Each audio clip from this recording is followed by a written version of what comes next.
আমারই খুব একটা ক্লোজ ফ্রেন্ডের একটা হারামজাদা বোকাচোদা চুতিয়া এক্স বয়ফ্রেন্ড তার সাথে ঠিক কি কি করে, যার জন্য মেয়েটা একসময় সুইসাইড অবধি করতে চেয়েছিল। সেই ঘটনাটাই আজকে তোমাদেরকে আমি বলবো।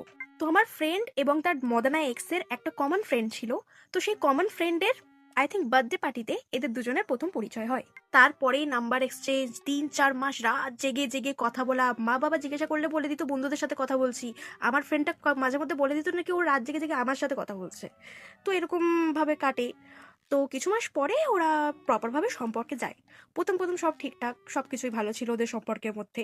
আর সেখান থেকেই শুরু হয় আসল টুইস্ট।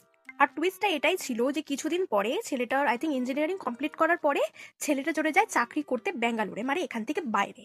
তো মেয়েটাকে অনেকেই এটা বোঝানোর চেষ্টা করে যে দেখ, লং ডিস্টেন্স রিলেশনশিপ নাও টিকতে পারে, তাই তুই মনের দিক থেকে একদম প্রস্তুত থাকিস। হ্যাঁ, তো সে বলে হ্যাঁ হ্যাঁ অসুবিধা হবে না, ছেলেটা ভালো, ছেলেটা খুবই ভালো, ওকে খুব কেয়ার করে, তো কোনো অসুবিধা হবে না ওদের রিলেশনশিপের মধ্যে।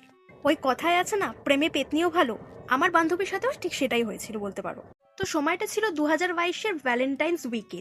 তো তার কিছু সময় আগের থেকেই ছেলেটা ওকে খুব খারাপভাবে মানে ব্যবহার করছে, খুব ইগনোর করছে। তো মেয়েটা ভাবছে হয়তো কাজ করছে সারাদিন পরে, খেটে টায়ার্ড হয়ে এসে ওর সাথে এরকম ব্যবহার করছে। সে তখন ওকে নিয়ে কোনো খারাপ কথাই আসলে ভাবতো না। মানে তোমরা বিশ্বাস করবে না, ছেলেটার সাথে কথা বলার সময় লিটারালি অকথ্য ভাষায় ওকে গালাগালি অবধি দিত। ওর সাথে ঝগড়া করতো, গালাগালি দিত ওকে। তাও মেয়েটা সহ্য করে, ভাবে যে হ্যাঁ সারাদিন টায়ার্ড থাকে, তাই জন্য হয়তো আমার সাথে এরকম ব্যবহার করছে। ওর হয়তো কথা বলতে সারাদিন পরে এরকম ইচ্ছা করছে না, তো আমি জোর করে ফোন করছি, তাই জন্য হয়তো এরকম হচ্ছে, ও এটাই ভাবে। কিন্তু ওই যে বললাম, কারণটা তো অন্য কিছু। কারণ তো হচ্ছে টুইস্ট। আর সেই টুইস্টটা কী ছিল এবং আমার বান্ধবীর সাথে কি কি হয়েছিল ভ্যালেন্টাইন্স ডে এবং ভ্যালেন্টাইন্স উইকে, সেটা যদি জানতে চাও তাহলে পাশে থেকো।